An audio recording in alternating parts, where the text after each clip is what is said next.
میران شاہ کی ملا وزیر کی رپورٹ کے مطابق پاکستان کی مسلح افواج کی پیشہ ورانہ مہارت، غیر معمولی بہادری اور قومی یکجہتی کے اعتراف میں آج ضلع شمالی وزیرستان سمیت خیبر پختونخوا کے مختلف اضلاع میں یوم تشکر قومی جوش و جذبے کے ساتھ منایا گیا۔ حالیہ بھارتی جوہریت کے دوران مادر وطن کے دفاع میں افواج پاکستان نے جس حکمت، استقامت اور بے مثال قربانی کا مظاہرہ کیا ہے وہ تاریخ کی اوراق میں سنہری حروف سے لکھے جانے کے قابل ہے۔ اسی عظیم فتح کی یاد میں یہ دن منسوب کیا گیا ہے۔ ڈپٹی کمشنر شمالی وزیرستان محمد یوسف کریم نے میران شاہ ماڈل اسکول میں پرچم کشائی کی اور مادر وطن اور ملک کے شہداء، غازیوں اور محافظوں کو خراج عقیدت پیش کیا جنہوں نے وطن عزیز کی سلامتی اور بقا کے لیے اپنی جانوں کا نذرانہ پیش کیا۔ اس موقع پر ڈسٹرکٹ پولیس آفیسر وقار احمد، اسسٹنٹ کمشنر میران شاہ ولی، نائب تحصیلدار غنی الرحمان، ایڈیشنل DHO اقبال زمان اور میران شاہ ماڈل اسکول کے پرنسپل عالم زیب، لائن ڈپارٹمنٹس کے نمائندگان اور معززین علاقہ کی بڑی تعداد موجود تھی۔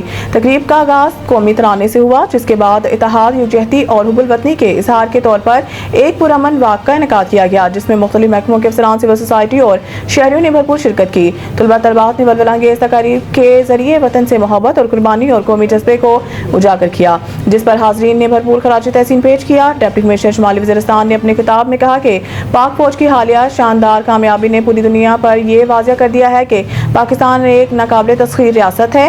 انہوں نے کہا کہ ہماری اصل طاقت صرف عسکری میدان میں نہیں بلکہ قومی اتحاد، عوامی شعور اور جذبہ حب الوطنی میں بھی پوشیدہ ہے۔ قوم سے اپیل ہے کہ اسی جذبے اور بھروسے کے ساتھ اپنے اداروں کے ساتھ شانہ بشانہ کھڑی رہے۔ تقریب کے اختتام پر ملک کی سلامتی، استحکام اور ترقی کے لیے خصوصی دعا کی گئی۔